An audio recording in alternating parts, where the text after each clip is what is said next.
जय हिंद साथियों। हमारे देश के एक और अग्निवीर का जवान दिलीप निषाद जो सिर्फ 21 वर्ष की उम्र में देश की रक्षा करते हुए भारत बांग्लादेश बॉर्डर पर शहादत दे दिए हैं। शहादत की सूचना घर पर मिलते ही घर पर मातम पसरा हुआ है।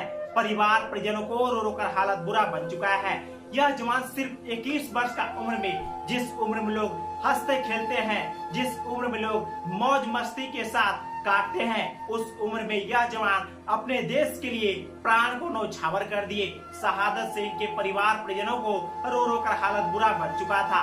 कल शहीद फौजी 21 वर्ष के दिलीप निषाद का तिरंगे में लिपट कर पार्थिव शरीर को सेना के विशेष वाहन से इनके पैतृक आवास पर लाया गया था, जहां पर पार्थिव शव को देखकर मां और पिता, भाई बहनों सभी का रो रो कर हालत बुरा बन चुका था। यह जवान लगातार 1.5 वर्षों से देश के लिए अग्निवीर में शामिल होकर सेवा देते आ रहे थे। लेकिन अफसोस की बात यह है कि यह जवान का मंगलवार देर रात 9 बजे संदिग्ध परिस्थितियों ने मौत हो जाती है। सेना के जवानों की तरफ से यही जानकारी मिला है, लेकिन हमारे देश के अग्निवीर जवान इस प्रकार से संदिग्ध परिस्थितियों ने मौत का शिकार क्यों हो जाते हैं। अब तक तो बताया जाता यह है कि जब से हमारे देश में अग्निवीर योजना लागू हुई है, जब से कुल 16 जवान शहादत दिए हैं, जिनमें से 12 जवान का सुसाइड केस के साथ मौत का शिकार हुए हैं। आखिरकार इस प्रकार से हमारे युवा साथी नौजवान संदिग्ध परिस्थितियों ने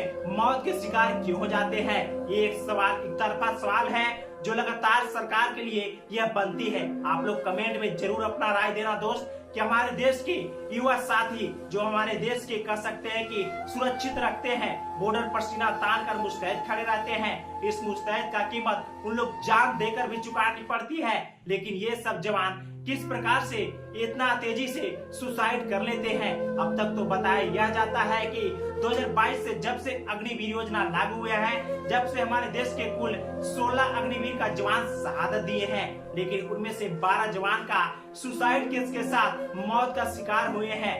12 जवान संदिग्ध परिस्थितियों ने उन लोगों का मौत का शिकार हुआ है। अब तक तो बताया यह जाता है कि जो उत्तर प्रदेश के बहराइच जिले के गुरगुट्टा गांव के रहने वाले थे अग्निवीर का जवान दिलीप निषाद भी इसी प्रकार से मौत का शिकार हुए हैं। लेकिन तो बताया यह भी जाता है कि यह जवान सिर्फ 19 वर्ष की उम्र में फर्स्ट अटेम्प्ट में अग्निवीर योजना के तहत भारतीय सेना में 2022 में शामिल हुए थे। लेकिन यह जवान अब नहीं रहे, यह बालक अब पृथ्वी पर नहीं रहे। यह जवान हमेशा हमेशा के लिए अमर होकर अपने देश के लिए कुर्बानी दे दिए हैं। इस कुर्बानी का कीमत हम लोगों का जरूर महफूज होगा। आप सभी को बताना यह भी चाहता हूँ कि यह जवान का 2 बड़ा भाई था, जो कि अपने सारे परिवार को रोते बिलखते छोड़कर अपने देश के लिए यह जवान प्राण को आहुति दे दिए हैं। आप सभी को यह भी जानकारी दे देता हूँ दोस्त, हमारे देश में लगातार इसी प्रकार से अग्निवीर जवान युवा साथी इसी प्रकार से कदम उठाते ही जा रहे हैं। आखिरकार इस प्रकार से कब रोकथाम अग्निवीर जवानों युवा के साथी हो सके।